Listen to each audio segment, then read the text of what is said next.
बंजारा समाजाला आरक्षण मिळावे, एसटी प्रवर्गात समाविष्ट करावे या मागण्यांसाठी बुलढाणा जिल्ह्यात काल भव्य मोर्चा काढण्यात आला। हजारो समाज बांधव या मोर्चात सहभागी झाले होते। सकाळपासूनच शहरात बंजारा बांधवांचे जथ्थे मोठ्या संख्येने दाखल झाले। महिला, तरुण, ज्येष्ठ नागरिक अशा सर्वांनी हातात झेंडे, फलक घेऊन घोषणा दिल्या। मोर्चा शहराच्या मुख्य मार्गावरून जिल्हाधिकारी कार्यालयाकडे गेला। प्रशासनाकडून मोठा पोलीस बंदोबस्त करण्यात आला होता, कारण मोर्चाची संख्या प्रचंड मोठी होती। मात्र आंदोलकांनी शांततेत, शिस्तीत आपली ताकद दाखवली। तर याच दरम्यान या बंजारा आरक्षणावरून मोर्चात सहभागी झालेले सामाजिक कार्यकर्ते रोहिदास राठोड यांनी तीव्र प्रतिक्रिया व्यक्त केली आहे। बुलढाणा येथे दिनांक 25/2025 रोजी आज बंजारा समाजाकडून भव्य असा मोर्चा काढण्यात आलेला असून राज्याचे मुख्यमंत्री देवेंद्रजी फडणवीस साहेब, उपमुख्यमंत्री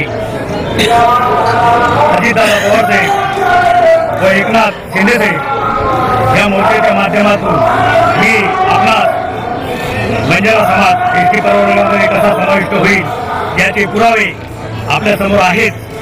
डॉक्टर बाबासाहेबांनी लिहिलेले संविधान, त्यातील अनुच्छेद 15, 16, 17 या अनुच्छेद 15 मध्ये लिहून ठेवलेले आहे की सामान्याचे मूलभूत अधिकार, समानतेचा हक्क, दारिद्र्य आणि हाल अपेक्षाबद्दल, जाती, वंश, धर्म या गोष्टीचा सर्वपणे डॉक्टर बाबासाहेब आंबेडकर यांनी विचार पूर्ण करून 1952 ला आपला समाज शेड्यूल कास्टमध्ये समाविष्टच होता।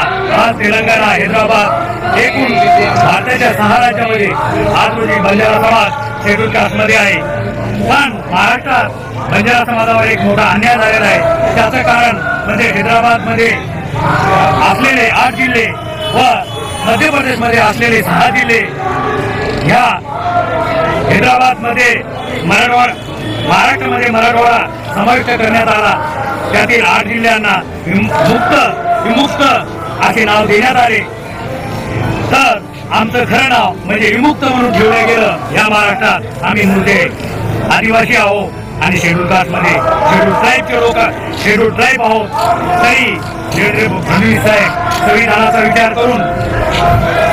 विचार करून आणि संविधान वाचून बंजारा समाजांना न्याय द्यावा। आणि महत्वाचं सांगायचं म्हणजे मागास आयोग यांच्या शिफारशी आणि विधिमंडळाचे राज्यपालाचे राजपत्र मंजूर करून राष्ट्रपतीकडे पाठवण्यात यावा। तर मोर्चाच्या शेवटी समाजाचे नेते व प्रतिनिधींनी जिल्हाधिकारी यांना निवेदन सादर केलं। यात त्यांनी स्पष्ट केलं की बंजारा समाज अनेक वर्षांपासून आरक्षणासाठी लढतोय। अनेकदा आश्वासनं मिळाली, समित्या स्थापन झाल्या, पण ठोस निर्णय झाला नाही। आता मात्र सरकारने तातडीने कारवाई करावी। समाजाच्या मागण्या मान्य झाल्या नाही तर आंदोलन आणखीनच उग्र करण्याचा इशारा या ठिकाणी देण्यात आला। मोर्चा दरम्यान अनेक नेत्यांची भाषणं करत सरकारवर टीका केली। त्यांचा सवाल होता की जेव्हा इतर समाजांना न्याय दिला जातो तेव्हा बंजारा समाज मात्र नेहमीच वंचित का राहतो। निवडणुकांच्या काळात आश्वासनं दिली जातात पण प्रत्यक्ष पूर्ती मात्र होत नाही। मोर्चामुळे काही वेळ बुलढाणा शहरातील वाहतूक ठप्प झाली, पण आंदोलकांनी कोणताही अनुशासन भंग केला नाही।